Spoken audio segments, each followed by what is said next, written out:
ఉదయం అయ్యింది. వాతావరణం వెచ్చగా ఉంది. ఒక చిన్న చీమ తన ఇంట్లో నుండి బయటకు పోయి చుట్టూ చూస్తుంది. చిట్టి చీమ అమ్మానాన్నలు, తన ఫ్రెండ్స్, అట్లానే నైబర్స్ చీమలు అందరూ కూడా ఫుడ్ ని వెతికి తమ పుట్టలలో నిల్వ చేస్తున్నాయి. మన చిన్న చీమ కూడా తన వంతు పని చేయడానికి ముందుకు బయలుదేరింది.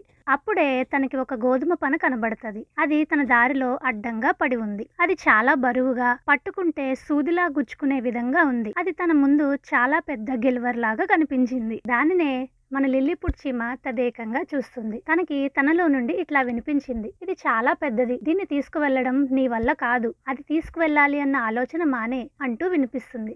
కానీ మన లిల్లీపుట్ చీమ గారు ఏం చేశారో తెలుసుకునే ముందు మా ఈ చిన్న లిల్లీపుట్ ఛానల్ కి మీరందరూ లైక్, షేర్, సబ్స్క్రైబ్ చేసేయండి. అట్లానే మన లిల్లీపుట్ చీమ ఈ గోధుమ పనని తన ఇంటికి తీసుకువెళ్ళిందా లేదా అని కామెంట్ కూడా చేసేయండి. మన లిల్లీపుట్ చీమ గోధుమ పన దగ్గరికి వెళ్ళింది. దానిని ముందుకు తోసింది. అది జరగలేదు. తన బలమంతా ఉపయోగించి గట్టిగా లాగింది. కానీ ఏమాత్రం ప్రయోజనం లేదు. అది చిన్నగా కూడా కదలలేదు. లిల్లీపుట్ చీమ అలసిపోయింది. ఏం చేయాలో తెలియక అట్లాగే నిలబడి ఉండి చూస్తుంది. మిగిలిన చీమలు వాటి పనిని అవి చేసుకుంటూ వెళ్ళిపోతున్నాయి చాలా శ్రద్ధగా. ఏ చీమ కూడా లిల్లీపుట్ ని చూసి నవ్వలేదు. అలాగే తను చేయలేదేమో అన్న అనుమానాన్ని కూడా పడలేదు. కానీ ఎవ్వరూ కూడా తనకి హెల్ప్ చేయలేదు. ఒక్క క్షణం లిల్లీపుట్ చీమకి తన వల్ల కాదు అని అనుకుని ఆ పనిని వదిలేద్దాం అనుకుంది. అదే కరెక్ట్ అని కూడా నమ్మింది. కానీ వెంటనే తన మనసులో ఇట్లా అనుకుంది, నేను ఎలాగైనా సరే దీనిని ఇంటికి తీసుకుని వెళ్ళాలి అని. తన కాళ్ళని గట్టిగా భూమికి ఆనించింది. బలం అంతా కూడగట్టుకుని ఆ గోధుమ పనను తోసింది. సర్ప్రైజింగ్ గా చిన్నగా కదిలింది. లిల్లీపుట్ చీమలో కొత్త ఉత్సాహం. మళ్ళీ గట్టిగా తోసింది. చిన్నగా కదిలింది.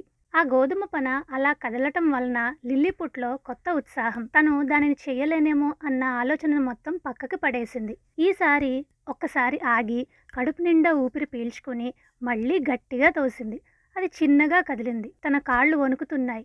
ఆయాసం వస్తుంది. ఎండ చాలా ఎక్కువగా ఉంది. ఒళ్ళంతా చెమటలు. తన శక్తికి మించి బరువును పట్టుకోవడం వల్ల ఒళ్ళంతా నొప్పులు. అయినా సరే తోయటం, ఆగడం, తోయటం, ఆగటం, ఇలా నెమ్మదిగా పట్టు వదలకుండా అడుగు తర్వాత అడుగు వేసుకుంటూ చాలా దూరం ఆ గోధుమ పనని ముందుకు తీసుకువెళ్ళింది.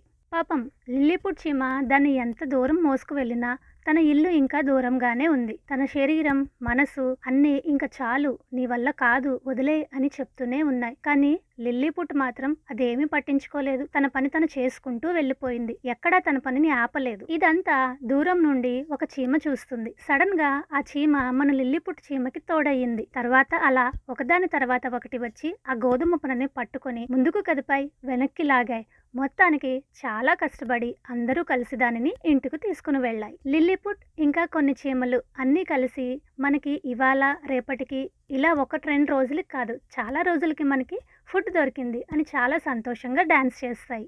లిల్లీపుట్ నిల్చుని చూస్తుంది.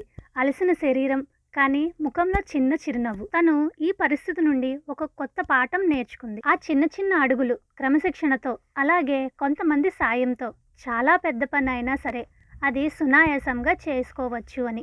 Thanks for watching.